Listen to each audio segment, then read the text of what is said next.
Good afternoon. My report is multilingual education. But before the multilingual education implemented, Spanish was the primary language of government, but not widely spoken around the country. Only 2% of Philippine population were fluent in Spanish. Then, English became the language of government, which means that proficiency was required for advancement in civil service career. Beginning in 1900s, all schools in the Philippines used English for classroom instruction, and the Philippines language was prohibited.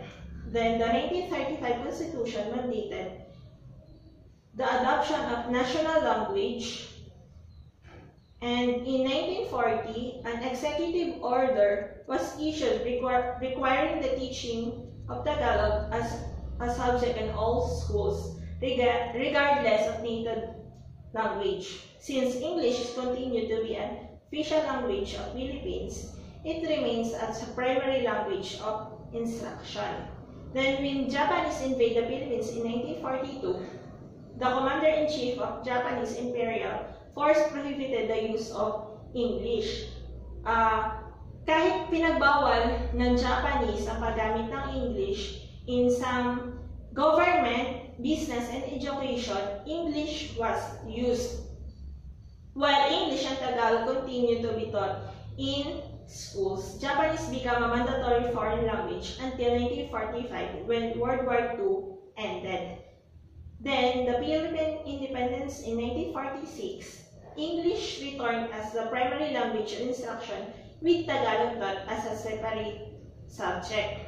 Then, in 1948, the Bureau of Public Schools began experimenting with local language as a solution to the language issue. At ang isa nga po nilang ginamit ay yung Iloilo Experiment Education, kung saan ang mga taga-Hiligay nun ay gagamitin ang kanilang lengguwahe sa pagtuturo upang mas maintindihan ng mga bata o ng mga taga-ron ang kanilang pinag-aaralan o ang kanilang mga salitain.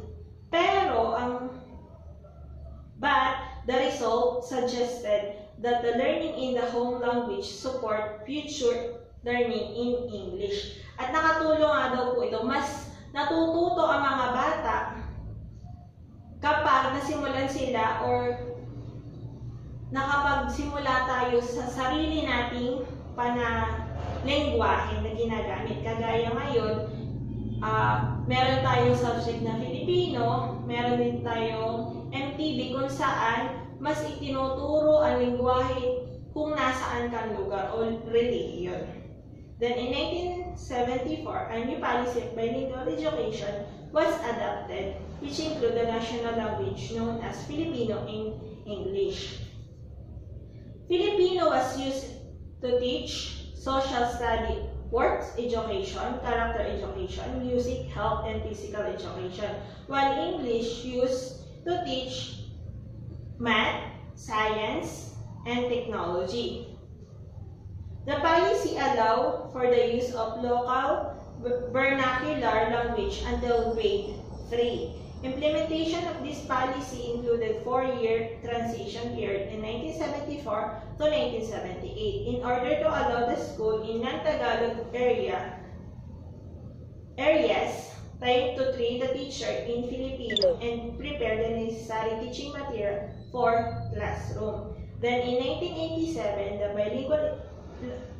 bilingual language policy was revised, where the two minor provision aim to clarify the national language as Filipino and emphasize official language of communication instruction as Filipino and English. Then, Philippine language policy in 21st century. In 2004, President Gloria Macapagal Arroyo initiated the return of English as the primary language of instruction in the Philippine school.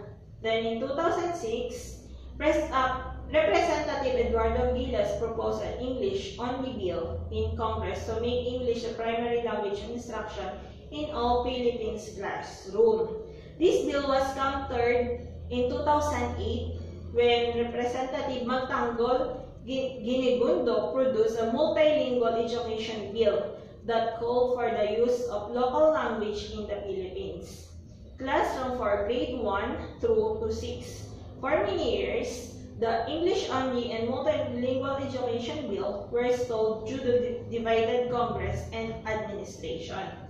So, the mother tongue-based multilingual education on July 14, 2009, the 2009 DepEd order required to use the learner's first language as a primary medium of instruction from preschool until grade 3 in addition to teaching of Filipino and English at separate subject. Kagaya nga po nung sinabi ko kanina, ngayon, K-12, meron po tayong subject na mother tongue kung saan hiwalay ang Filipino subject sa mother tongue based education na mas itinuturo natin ang lengguwaheng meron tayo sa ating lugar. That's all, and thank you.